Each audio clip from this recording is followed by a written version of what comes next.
Well, there's more. I was out. I was done. It was over. I did World Cup videos. I covered it. I said my piece. I closed my laptop. I moved on with my life like a functioning adult. But there is more to still cover with Infantino and Donald Trump. And look, I had already moved on to letting my entire emotional well-being get controlled by whether a man named Fabrizio Romano types the words "here we go" on the internet about Arsenal. Are we actually getting Vinny Jr.? Is Bruno coming? Or is Newcastle going to keep pretending that 70 million pounds is an insult? And who, dear God, fills in for Saliba, the Rolls Royce, walking around with a fractured back? That was supposed to be my life. Blissfully, beautifully stupid, 2 weeks away from handing an entire year of my happiness to a short, intense Spaniard and 11 guys kicking a ball around a pitch. But then Jamie Raskin had to go send a letter. And, well, frankly, I like his letters. And when the ranking member of the House Judiciary Committee writes to Gianni Infantino, the president of FIFA, and opens an investigation into what he calls a quid pro quo between FIFA and the Trump administration, I needed to pay attention.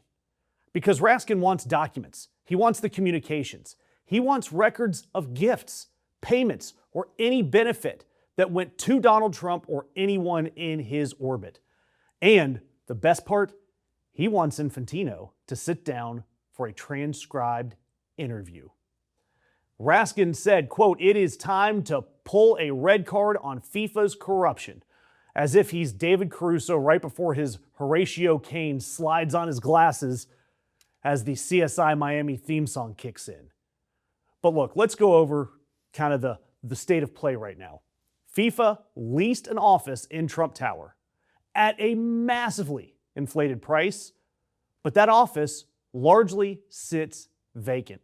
And Raskin specifically asked, I want those offices' visitor logs. I want to see who's been coming in and out, which is essentially his polite way of saying, I'll bet you $1, your office logs are blank. And of course, FIFA also invented that peace prize out of thin air. Never had been one. They made it up in December, handed it to Donald Trump. But what came after was shocking because the Trump Justice Department dropped FIFA prosecutions. Dropped. Coinky-dink? I think not. And as a refresher, in case you're not familiar with the corruption of FIFA, this case, the one that was dropped, was a bribery scheme with defendants from more than 20 countries and over $200 million in kickbacks across 24 years. There were convictions, and those convictions had been upheld unanimously on appeal. And like that, poof, they're gone. Convicted people just walked away. So FIFA, largely known as the most corrupt organization on the planet, gets its problems to vanish into thin air while it's renting a mostly empty office in the president's own building and inventing awards for Donald Trump. But the part of the letter that made me mad was the tickets. Lord, we talked about the tickets because FIFA promised a price cap of $1,550 a seat. What Americans got was dynamic pricing and seats that ran up to nearly $33,000. And then we saw it happen. FIFA reserved the right to downgrade you to a worse seat after you already paid. And when FIFA's own American staff said, hey, you know what, maybe we shouldn't do this surge pricing thing to the country that's hosting our tournament, FIFA's leadership overruled those staffers, just like that. And of course, states are investigating. The Justice Department and the Federal Trade Commission, the two agencies whose entire job is to stop exactly this, they've just simply looked at the ceiling and whistled. And for you guys in the comments, we have seen Trump injecting himself into sports left and right, college football, NFL, soccer, golf, MMA. But which sport do you think will actually stand up to Donald Trump? Which one do you think is going to say, we don't like you, Mr. President, we're doing our own thing? But with all of this chaos, all of this FIFA bad press, Gianni Infantino, the leader of FIFA, decided the moment called for a statement.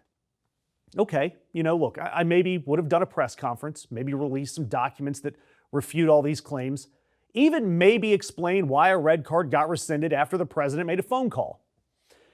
Instead, what we got was a 15-slide Instagram post.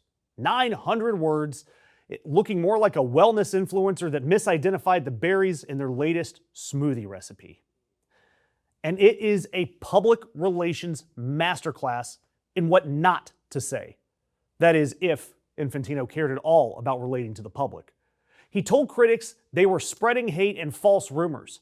He said that they sat behind their screens while FIFA was on the front lines. Yeah. And he suggested that instead of criticizing him, we should all meditate or pray or watch a football match. First of all, if you've ever watched a football match with me, it is a very scary and violent situation. I do not recommend being near me while I'm watching Arsenal. But he's telling us to meditate or pray. The man who let the president overturn a red card told you to go find your chi. And then he signed off without any hint of irony with the words, "Much love to all." And of course, buried in there were some flat out lies, like when he wrote that Iran entered the United States without incident or conflict, as if we'd forget. Remember, what actually happened was that members of the Iranian coaching staff got denied visas. The team had to move its training base to Mexico at the last minute and got let into the U.S. only on match days. They had to fly in, play, and fly right out. You had Mark Wayne Mullen openly mocking the players when they lost. And their coach said that their squad was the most oppressed team in the World Cup, and he was right. That doesn't sound like without incident to me. And the reason Infantino felt safe posting any of this is that the IOC, the International Olympic Committee, looked at the complaint that was lodged against him last week and said, and I'm summarizing here, it's not our department. They didn't actually clear him. They didn't look into anything. They just said that their ethics code doesn't reach FIFA's internal decisions. And they went back to whatever it is the IOC does all day between Olympics. Now look, I have seen some people frame this as Infantino being some kind of victim of Trump's chaos. He isn't. He helped build this. Hell, he worshiped it. Gianni Infantino looked at Donald Trump and decided, this is the prototype. This is my hero. This is who I want to model my behavior after. It's a guy, Donald Trump, who treats any institution that he's supposed to be serving like a personal ATM. A guy who cares nothing about the people beneath him or the people he's supposed to be serving, yet cares a whole hell of a lot about how he can enrich himself. And Infantino thought, yep, that's how we're going to run world football. It is FIFA at its finest. And of course, Donald Trump held up his end. He posted that the World Cup was a spectacular success, and he singled out the fantastic president of FIFA, Gianni Infantino, on a job well done. But look, the rest of the planet, they're not having it. They're not in the mood. The German Football Federation publicly distanced itself. Norway filing complaints. UEFA says that FIFA crossed a red line. The president of La Liga said that Infantino's time is up. The Times of London has senior football people on record calling him a lame duck whose power has dried up. And why? Because this is what happens when you hitch your entire wagon to the least popular man on the face of the planet at the exact moment when the world decided we've seen enough of these Trumpian-style antics. And of course, Infantino's reward for all that loyalty, Trump floating him as his idea for the United Nations Secretary General. And I've got to tell you, that's probably unlikely because Infantino makes about $6 million a year running FIFA, not counting any alleged kickbacks. And the UN job pays about $418,000. But then again, Donald Trump doesn't take a salary as president, but is openly reported bringing in billions of dollars to fill his own coffers. Maybe Infantino sees an inspiration there. And by the way, FIFA's next presidential vote, it happens next year in Morocco, which if you've been watching any of the news this weekend, is a country currently in the business of naming long roads after Donald Trump. But Infantino stands for re-election, currently unopposed.